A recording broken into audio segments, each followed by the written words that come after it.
Hello बच्चों, let's see this question. The thousands digit of 3 to the power 100 is option A 0, option B 1, option C 2 और option D 7. तो बच्चों, इस question में हमें 3 to the power 100 के लिए 1000 डिजिट फाइंड आउट करनी है. क्वेश्चन पे प्रोसीड करने से पहले हम इससे रिलेटेड हमारा की कंसेप्ट देख लेते हैं.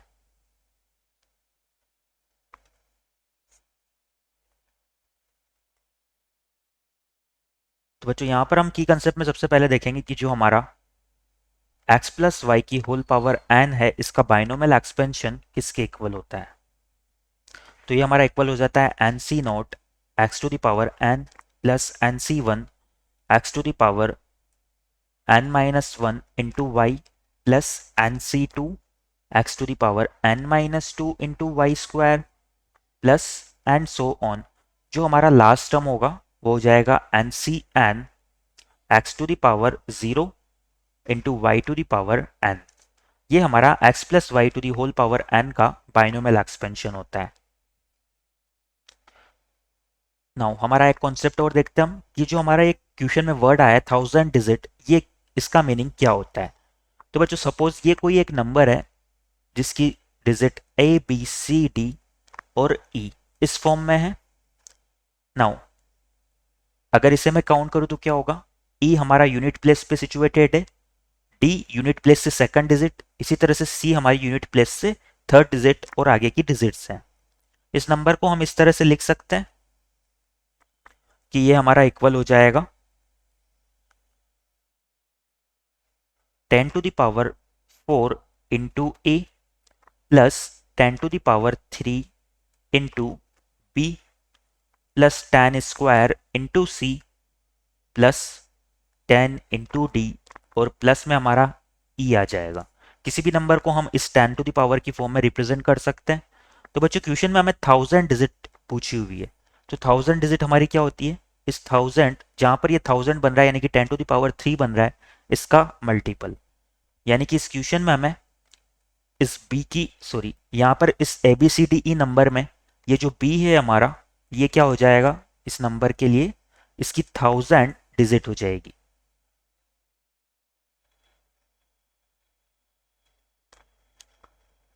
या फिर हम किसी भी नंबर के लिए बोल सकते हैं कि यूनिट प्लेस से उसकी फोर्थ डिजिट जो होती है हमारी, वो उस नंबर के लिए उसकी 1000 डिजिट होती है. सिमिलरली अगर हम सी की बात करें तो ये 100 डिजिट हो जाएगी, और डी की बात करेंगे तो ये 10 प्लस की डिजिट हो जाएगी, और ई हमारी यूनिट डिजिट है. तो यहाँ पर हमें इस क्वेश्चन में 3 टू द पावर 100 के लिए 1000 डिजिट यानी कि यूनिट प्लेस से फोर्थ डिजिट की वैल्यू फाइंड आउट करनी है.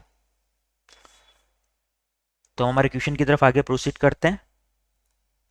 यहाँ पर बच्चों हम 3 टू द पावर 100 को इस तरह से लिख सकते हैं कि जो हमारा 3 टू द पावर 100 है ये इक्वल हो जाएगा.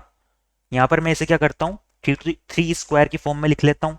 तो यहाँ पर ये हो जाएगा 3 स्क्वायर की पावर 50, और 3 स्क्वायर को हम लिख सकते हैं 9, तो ये हो जाएगा 9 टू द पावर 50. 9 की बात करें तो 9 को हम लिख सकते हैं 10 माइनस 1 टू द पावर 50. अब बच्चों हम क्या करेंगे, यहाँ पर इस 10 माइनस 1 टू द पावर 50 का एक्सपेंशन कर देंगे. जब हम इसका बाइनोमियल एक्सपेंशन करेंगे तो ये हमारा इक्वल हो जाएगा 50c0 10 to the power 50 minus 50c1 10 to the power 49 plus 50c2 10 to the power 48 and so on. अब हमें यूनिट प्लेस से फोर्थ डिजिट की वैल्यू फाइंड आउट करनी है. तो इस एक्सपेंशन में हम क्या करते हैं, जो 10 टू द पावर 4 के बाद वाले टर्म आ रहे हैं उन टर्म्स का रिजल्ट फाइंड आउट कर लेते हैं. तो यहां से हम बात करें तो जब हम इसका एक्सपेंशन कर रहे हैं तो यहां पर जब हमारा 1 3 या 5 यानी कि एक ओड वैल्यू बनती है तो माइनस साइन आता है, और इवन वैल्यू बनती है इस सी के नीचे वाली साइड में तो प्लस साइन आता है. तो यहां से हम लिख सकते हैं कि जो हमारा 50c46 से ये क्या होगा, ये इवन है तो यहाँ पर प्लस साइन होगा, और यहाँ पर 10 की पावर हमारी हो जाएगी 4 के इक्वल. और हमें 10 की पावर 4 के बाद वाले टर्म्स से देखना है, तो इसके बाद वाले टर्म्स क्या हो जाएंगे, minus 50c47 10 cube plus 50c48 tan square minus 50c49 into 10, और जो हमारा लास्ट टर्म होगा उसमें हो जाएगा प्लस 50C50।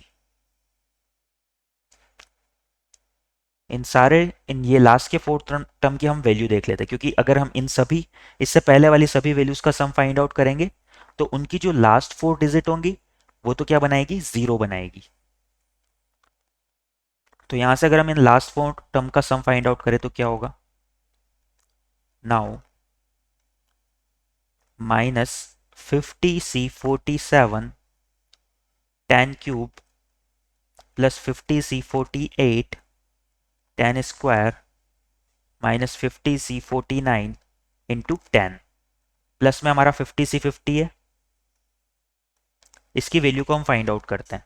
तो बच्चों यहां से हम 50C47 को क्या लिख सकते हैं, ये हमारा हो जाएगा फैक्टोरियल 50 डिवाइड बाई फैक्टोरियल 47, और इसे हम लिख सकते हैं 50 into 49 into 48 divide by factorial 3 which is equal to 6। और यहाँ पर क्या हो रहा है, 1000 से मल्टीप्लाई हो रहा है, और ये हमारा माइनस साइन के साथ है। प्लस में 50C48 हमारा हो जाएगा 50 इंटू 48 डिवाइड बाई 2, और यहाँ पर हो जाएगा हमारा 10 टू द पावर 2 यानी कि 100। माइनस में 50C49 हमारा 50 के इक्वल होता है, और इसे जब 10 से मल्टीप्लाई करेंगे तो ये हो जाएगा 500, और 50C50 हमारा 1 के इक्वल होता है। इन वैल्यूज को हम फाइंड आउट करने की कोशिश करते हैं। 6 से 48 को हम 8 टाइम्स कैंसिल कर सकते हैं। तो बच्चों जब इसका मल्टीप्लिकेशन फाइंड आउट करेंगे तो ये क्या होगा, 50 इंटू 8 हमारा हो जाएगा 400, और 400 को हमें 49 से मल्टीप्लाई करना है, तो ये हो जाएगा हमारा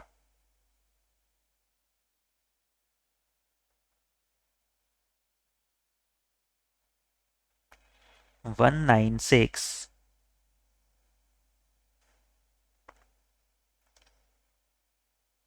और यहाँ पर 2 जीरो आ जाएगी, यानी कि -1900 इंटू 600, और यहाँ पर ये इसे 1000 से मल्टीप्लाई करना है, तो यहाँ पर ये हमारी 3 जीरोज भी आ जाएगी। प्लस में इसे अगर सिंप्लीफाई करें तो 2 से 50 को हम 25 टाइम्स कैंसिल कर सकते हैं, और इसकी वैल्यू को हम फाइंड आउट करें तो क्या होगा, यहाँ पर ये 50 इंटू 49 होगा, क्योंकि ये 50C48 है। जब इसकी वैल्यू को फाइंड आउट करेंगे तो ये हमारी आ जाएगी 1,22,500 माइनस यहाँ से आ जाएगा 500, और यहाँ से आ जाएगा +1। अब बच्चों यहाँ पर अगर इस वैल्यू की भी बात करें तो इसकी भी लास्ट 4 डिजिट जो है हमारी ये 0 के इक्वल आ रही है। अगर ये 0 के इक्वल आ रही है तो इसकी भी हमें कैलकुलेशन में ज़रूरत नहीं है। यहाँ पर हम क्या करेंगे, केवल इन वैल्यू को फाइंड आउट कर लेंगे। जब हम इन वैल्यूज़ को फाइंड आउट करेंगे तो जो हमारा रिमेनिंग टर्म आ रहा है वो क्या आ जाएगा, 1,22,500 में से जब 500 को माइनस करेंगे तो ये हो जाएगा 1,22,000 +1, तो इसे हम लिख सकते हैं 1,22,001। नाउ अगर इसके लिए हम यूनिट प्लेस से, क्योंकि इससे पहले सारे नंबर्स के लिए जो लास्ट की 4 डिजिट थी वो क्या आ रही थी, 0 आ रही थी, तो इन सभी से 3 टू द पावर 100 की 1000 डिजिट पे कोई डिफरेंस नहीं पड़ेगा, तो केवल इसी डिजिट पे डिपेंडेंट होगी है। तो जब हम इनका सम करेंगे तो इसकी लास्ट की जो 4 डिजिट है वो क्या आ जाएगी, 2001, यानी कि 3 टू द पावर 10 के लिए अगर हम 1000 डिजिट की बात करें तो वो हमारी 2 के इक्वल आ जाएगी, क्योंकि 1000 डिजिट क्या होती है, यूनिट प्लेस से फोर्थ प्लेस पर, यूनिट डिजिट से फोर्थ प्लेस पर सिचुएटेड होती है। तो यहाँ पर 2 को हम लिख सकते हैं, ये हमारी 1000 डिजिट हो जाएगी। ये किसके इक्वल आ रही है, 2 के इक्वल आ रही है। तो इस क्वेश्चन के रिगार्डिंग जो है हमारा आंसर वो 2 के इक्वल हो जाएगा। एक बार हमारे ऑप्शंस देख लेते हैं हम।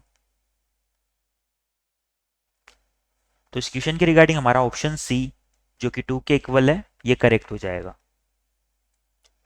Our final answer is option b. I hope you understand it well. Best of luck.